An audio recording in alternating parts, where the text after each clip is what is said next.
Hello. आप सभी को मेरा प्यार भरा नमस्कार। प्रेमचंद द्वारा रचित कायर कहानी का भाग 2 लेकर के आपके सम्मुख प्रस्तुत हूँ। अब तक इस कहानी में ये घटना घट चुकी है कि प्रेमा और केशव दोनों आपस में बहुत गहरा प्रेम करने लग गए हैं और प्रेमा ये सोचती है कि अगर केशव के साथ इसका विवाह नहीं हुआ तो किसी अन्य के साथ वह नहीं करेगी। परंतु उन दोनों के प्रेम विवाह के बंधन में उनकी जाति आड़ आ रही है। एक ब्राह्मण है और वैश्य है, जिसके कारण प्रेमा के घर वाले जो हैं वो बहुत ही रूढ़िवादी हैं और वे दूसरी जाति में अपनी लड़की का विवाह नहीं करना चाहते हैं। और परंतु अंत में उन्होंने सोचा अगर लड़की नहीं मानती है तो लड़की की मर्जी ही हमें पूरी करनी पड़ेगी। ये बात सुन कर के प्रेमा की माँ बहुत नाराज़ होती है और वो कह देती है कि मैं तो उस विवाह के नज़दीक भी नहीं जाऊंगी, मैं मान लूँगी जैसे और लड़के मरे हैं, ये लड़की मेरे लिए मर गई। और इसी प्रसंग को मैं आगे बढ़ाता हूँ। देखिए, फिर केशव यानी प्रेमा के पिताजी कहते हैं आप उसकी अपनी पत्नी से, तो फिर आखिर तुम क्या करने को कहती हो? तो उसकी माँ जवाब देती है, इसी से कहानी को आगे बढ़ा रहा हूँ। देखिए, क्यों नहीं उस लड़के से विवाह कर देते, उसमें बुराई क्या है? वह 2 साल में सिविल सर्विस पास करके आ जाएगा। केशव के पास क्या है? बहुत होगा, किसी दफ्तर में क्लर्क हो जाएगा। और अगर प्रेमा प्राण हत्या कर ले तो कर ले, तुम तो उसे और शह देते हो। जब उसे हमारी परवाह नहीं तो हम उसके लिए अपने नाम को क्यों कलंकित करें? प्राण हत्या करना कोई खेल नहीं है, यह सब धमकी है। मन घोड़ा है, जब तक उसे लगाम न दो पूंछ पर हाथ भी न रखने देगा। और जब उसके मन का ये हाल है तो कौन कहे केशव के साथ ही जिंदगी भर निभा करेगी। जिस तरह आज उससे प्रेम है उसी तरह कल दूसरे से भी हो सकता है। तो क्या पत्ते पर अपना मांस बिकवाना चाहते हो? लाला जी ने स्त्री को प्रश्नसूचक दृष्टि से देखकर कहा, और अगर वह कल खुद जाकर केशव से विवाह कर ले तो तुम क्या कर लोगी? फिर तुम्हारी कितनी इज्जत रह जाएगी? वह चाहे संकोचवश या हम लोगों के लिहाज से ही वो बैठी रहे, पर यदि जिद पर कमर बांध ले हम तुम कुछ नहीं कर सकते। इस समस्या का ऐसा भीषण अंत भी हो सकता है। वह इस प्रथा के ध्यान में भी नहीं आया था। यह प्रश्न बम के गोले की तरह उसके मस्तक पर गिरा। एक क्षण तक वह अवाक बैठी रही, मानो इस आघात ने उसकी बुद्धि की धज्जियाँ उड़ा दी हों। फिर पराभूत होकर बोली, तुम्हें अनोखी ही कल्पनाएं सोचती हैं। मैंने तो आज तक कभी भी नहीं सुना कि किसी कुलीन कन्या ने अपनी इच्छा से विवाह किया है। तुमने न सुना हो, लेकिन मैंने सुना है और देखा है, और ऐसा होना बहुत संभव है। जिस दिन ऐसा होगा उस दिन तुम मुझे जीती न देखोगे। मैं यह नहीं कहता कि ऐसा होगा ही, लेकिन होना संभव है। तो जब ऐसा होना है तो इससे तो यही अच्छा है कि हम ही इसका प्रबंध करें। जब नाक ही कट रही है तो तेज छुरी से क्यों न कटे? कल केशव को बुलाकर देखो क्या कहता है। केशव के पिता सरकारी पेंशनर थे, मिजाज के चिड़चिड़े और कृपण। धर्म के आडंबरों में ही उनके चित्त को शांति मिलती थी। कल्पना शक्ति का अभाव था, किसके मनोभाव का सम्मान न कर सकते थे।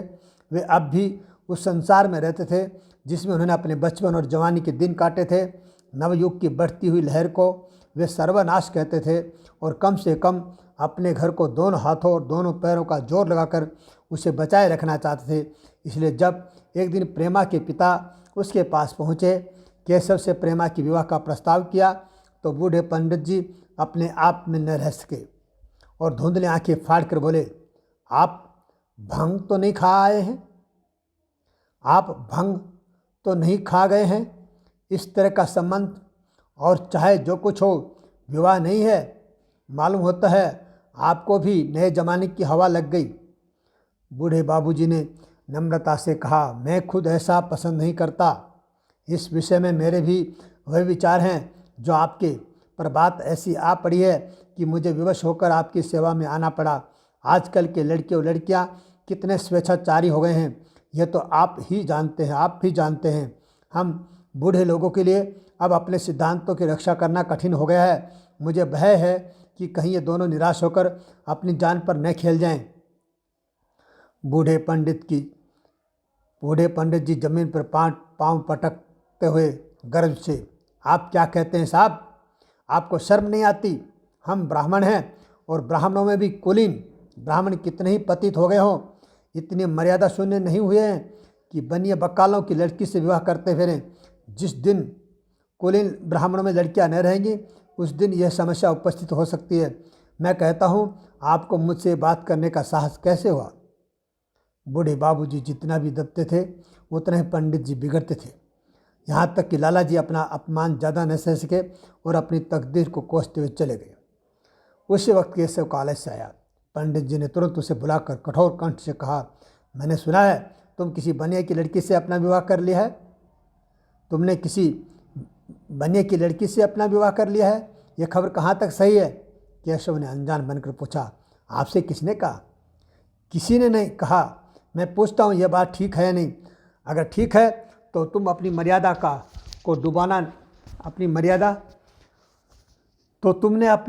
को डुबाना निश्चय कर लिया है। तो तुम्हारे लिए हमारे घर में कोई स्थान नहीं। तुम्हें मेरी कमाई का एक धेला भी नहीं मिलता। मेरे पास जो कुछ है वह मेरी अपनी कमाई है। मुझे अख्तियार है कि मैं उसे जिसे चाहूँ दे दूँ। तुम यह अनीति करके मेरे घर में कदम नहीं रख सकते। केशव पिता के स्वभाव से परिचित था। प्रेमा से उसे प्रेम था। वह गुप्त रूप से प्रेमा से विवाह कर लेना चाहता था। बाप हमेशा तो बैठे न रहेंगे। माता के स्नेह पर उसे विश्वास था। इस प्रेम की तरंग में वह सारे कष्टों को झेलने के लिए तैयार मालूम होता था। लेकिन जैसे कोई कायर सिपाही बंदूक के सामने जाकर हिम्मत खो बैठता है और कदम पीछे हटा लेता है, वही दशा केशव की हुई। वह साधारण युवकों की तरह सिद्धांतों के लिए बड़े बड़े तर्क कर सकता था, जबान से उनसे अपनी भक्ति की दोहाई दे सकता था, लेकिन इसके लिए यातनाएं झेलने की सामर्थ्य उसमें न थी। अगर वह अपनी जिद पर अड़ा और पिता ने भी अपनी टेक रखी तो उसका कहाँ ठिकाना लगेगा, उसका जीवन ही नष्ट हो जाएगा। उसने दबी जबान से कहा, जिसने आपसे कहा है बिल्कुल झूठ कहा है। पंडित जी ने तीव्र नेत्रों से देखकर कहा, तो ये खबर बिल्कुल गलत है। जी हाँ, बिल्कुल गलत। तो तुम आज ही इसी वक्त उस बनिए को खत लिख दो और याद रखो, अगर इस तरह की चर्चा फिर कभी उठी तो तुम्हारा सबसे बड़ा शत्रु होऊंगा। बस जाओ। केशव और कुछ न कह सका। वह यहाँ से चला तो ऐसा मालूम होता था जैसे पैरों में दम नहीं है। दूसरे दिन प्रेमा ने केशव के नाम यह पत्र लिखा। प्रिय केशव, तुम्हारे पूज्य पिताजी ने लाला जी के साथ जो अशिष्ट और अपमानजनक व्यवहार किया, उसका हाल सुनकर मेरे मन में बड़ी शंका उत्पन्न हो रही है। शायद उन्होंने तुम्हें भी डांट फटकार बताई होगी। ऐसी दशा में मैं तुम्हारा निश्चय सुनने के लिए विकल हो रही हूँ। तुम्हारे साथ हर तरह का कष्ट झेलने को तैयार हूँ। मुझे तुम्हारे पिताजी की संपत्ति का मोह नहीं, मैं तो केवल तुम्हारा प्रेम चाहती हूँ और उसी में प्रसन्न हूँ। आज शाम को यहीं आकर भोजन करो। दादा और माँ दोनों तुमसे मिलने के लिए इच्छुक हैं।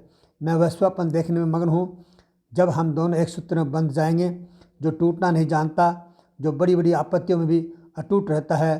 तुम्हारी प्रेमा। संध्या हो गई। इस पत्र का कोई जवाब न आया। उसकी माता बार बार पूछती थी। केशव आए नहीं। बूढ़े लाला भी द्वार की ओर आंख लगाए बैठे रहते थे, यहाँ तक कि रात के 9 बज गए, पर न तो केशव आए न उसका पत्र। प्रेमा के मन में भांति भांति के संकल्प विकल्प उठ रहे थे। कदाचित उन्हें पत्र लिखने का अवकाश न मिला होगा, या आज आने की फुर्सत न मिली होगी, कल अवश्य आ जाएंगे। केशव ने पहले उसके पास जो प्रेम पत्र टंगे थे उन सबको उसने फिर पढ़ा। उनके एक एक शब्द से कितना अनुराग टपक रहा था, उनमें कितना कंपन था, कितनी विकलता, कितनी तीव्र आकांक्षा। फिर उसे केशव के वाक्य याद आए जो उसने सैकड़ों ही बार कहे थे। कितनी बार वह उसके सामने रोया था। इतने प्रमाणिक होते हुए भी निराशा के लिए कहाँ स्थान था। मगर फिर भी सारी रात उसका मन जैसे सूली पर टंगा रहा। प्रातःकाल केशव का जवाब आया। प्रेमा ने कांपते हुए हाथों से पत्र पढ़ा। पत्र हाथ से गिर गया। ऐसा जान पड़ा मानो उसकी देह का रक्त स्थिर हो गया हो। और लिखा था, मैं बड़े संकट में हूँ कि तुम्हें क्या जवाब दूँ। मैंने इधर इस समस्या का खूब ठंडे दिल से विचार किया और इस नतीजे पर पहुँचा हूँ कि वर्तमान दशाओं में मेरे लिए पिताजी की आज्ञा की उपेक्षा करना दुस्सह है। मुझे कायर न समझना, मैं स्वार्थी भी नहीं हूँ, लेकिन मेरे सामने जो बाधाएं हैं उन पर विजय पाने की शक्ति मुझ में नहीं है। पुरानी बातों को भूल जाओ, इस समय मैंने इन सब बाधाओं की कल्पना नहीं की थी। प्रेमा ने एक लंबी गहरी और जलती सांस खींची और उस खत को फाड़ कर फेंक दिया। उसकी आंखों से अश्रुधारा बहने लगी। जिस केशव को उसने अपने अंतःकरण से वर लिया था वह इतना निष्ठुर हो जाएगा, इसकी उसको रत्ती भर भी आशा न थी। ऐसा मालूम पड़ा मानो अब तक वह कोई सुनहला स्वप्न देख थी, पर आंख खुलने पर वह सब कुछ अदृश्य हो जाएगा। जीवन में जब आशा ही लुप्त हो गई तो अब अंधकार के सिवा और क्या रहा। अपने हृदय की सारी संपत्ति लगाकर उसने एक नाव लदवाई थी। वह नाव जलमग्न हो गई थी। अब दूसरी नाव कौन यहाँ से लदवाए। अगर वह नाव टूटती है तो उसके साथ वह भी डूब जाएगी।